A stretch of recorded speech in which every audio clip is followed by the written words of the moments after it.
In many cases of early history, the best way for us to understand the ancient cultures is by looking at their stories. Creation myths and epic stories reflect the values of the societies that constructed them. Through these stories, we learn about the lives and achievements of each culture's heroes. More importantly, we learn about their deaths. We learn through the deaths in stories like that of Achilles from Greece, the epic of Gilgamesh from Mesopotamia, and the Mayan twins in the Popol Vuh. We gain valuable insight into each culture's views on death.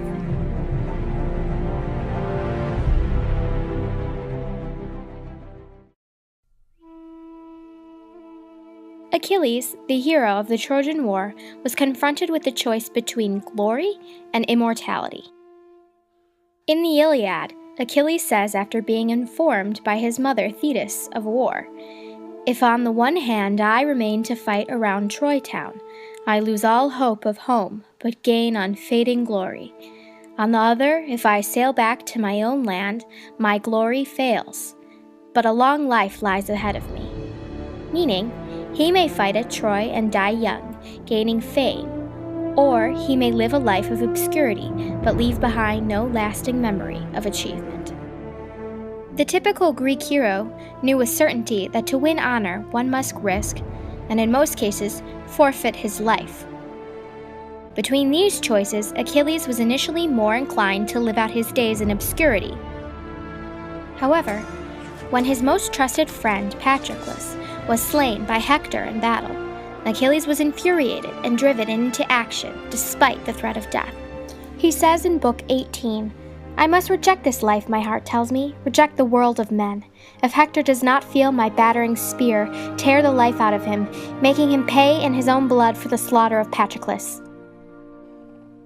While the achievements that constituted heroism for Achilles were the defeat of the Trojans and enslavement of their people, Plato's Socrates defends that it was his pursuit of honor, even in the face of death, that was commendable, based on him saying, he should not think of death or of anything, but of disgrace.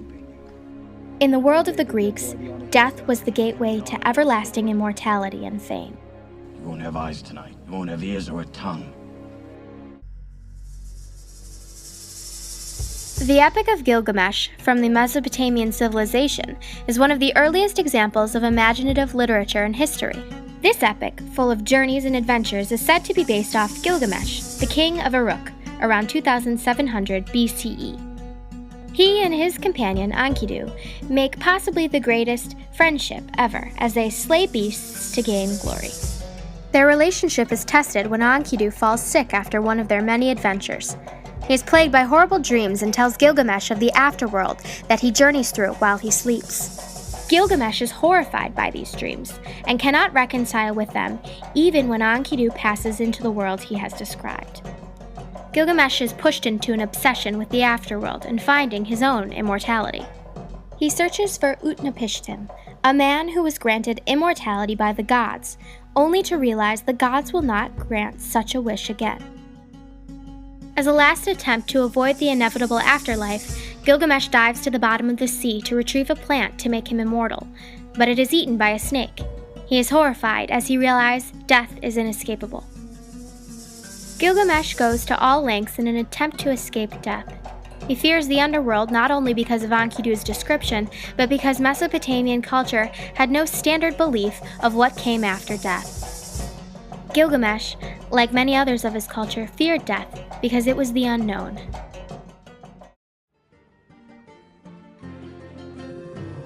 According to the Popol Vuh, the Mayan hero twins were the sons of a god who had been killed by the Lords of Death. The twins challenge two lords to a ballgame in Xibalba. The twins defeat the Lords of Death, but they know this is not enough to bring their father back to life.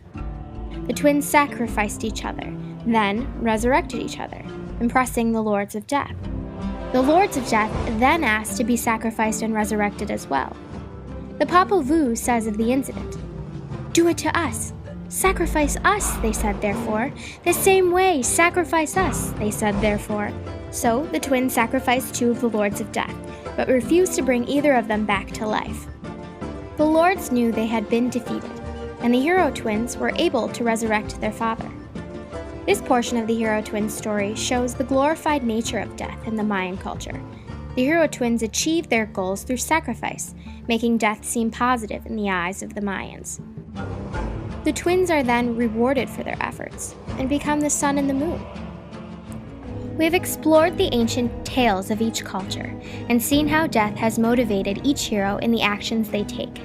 For Achilles and the Mayan hero twins, death results in their immortality. For Gilgamesh, death was what he tried to escape, but ultimately could not. These stories show that death is inevitable, and whether that is a good or bad thing depends on the culture that these heroes originate from.